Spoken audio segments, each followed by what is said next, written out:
dans Valco Atlantico aussi. Est-ce qu'il y avait aussi, Jérôme, la volonté justement de rentrer dans le très concret des destins individuels plutôt que effectivement d'avoir un regard un petit peu trop général sur une société? Est-ce qu'il y a un goût justement pour ce thème de l'individu, de ses atermoiements, de ses errements et de ses amours compliqués? Ah ben c'est oui, d'abord je profite pour m'excuser publiquement d'avoir repris la formule de Jean-Baptiste et de lui avoir fait subir ce que les journalistes, c'est-à-dire lui, qui fait d'habitude subir à la parole des autres, c'est une forme de rigidité comme ça.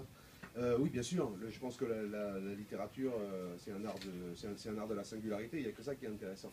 Je pense qu'un roman qui se donnerait pour tâche d'aborder un thème universel partirait sur des très mauvaises bases.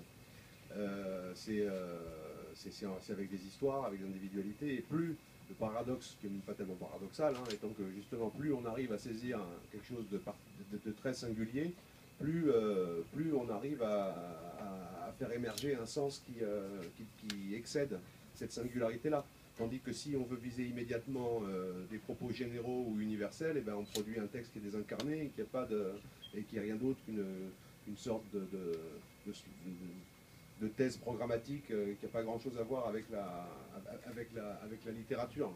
Et en même temps que cette recherche de la singularité, il y a quelque chose qui est moins conscient, mais qui va de soi, et qui est le matériau même de ce que c'est qu'écrire un roman, c'est le travail sur la langue. Le travail sur la langue n'est pas simplement une affaire de style.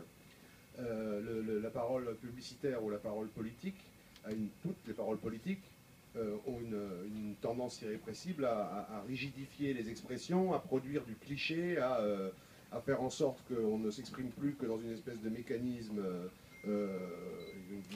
rodé qui devient vraiment mortifère, et un roman doit faire exactement le contraire de ça. Pour moi, sur l'échelle des différents usages du langage, la politique et la publicité sont vraiment aux antipodes de ce que fait la littérature. Et c'est la même chose. Hein, passer de grandes formules générales qu'on vide de leur sens. C'est intéressant, moi j'ai bien compris ce qu'il avait dit Jean-Baptiste quand on avait fait cet entretien tous les deux, mais vous prenez l'expression, vous la mettez entre guillemets en haut d'un article et elle commence à sonner autrement que ce qu'elle a été dit et à sembler péremptoire et à charger de sens comme ça, une espèce de malédiction du raccourci. Et bon, on n'est pas condamné à cette malédiction-là dans une œuvre romanesque, et ça me paraît être sans doute même une des puissances propres du roman. Ça. Alors pour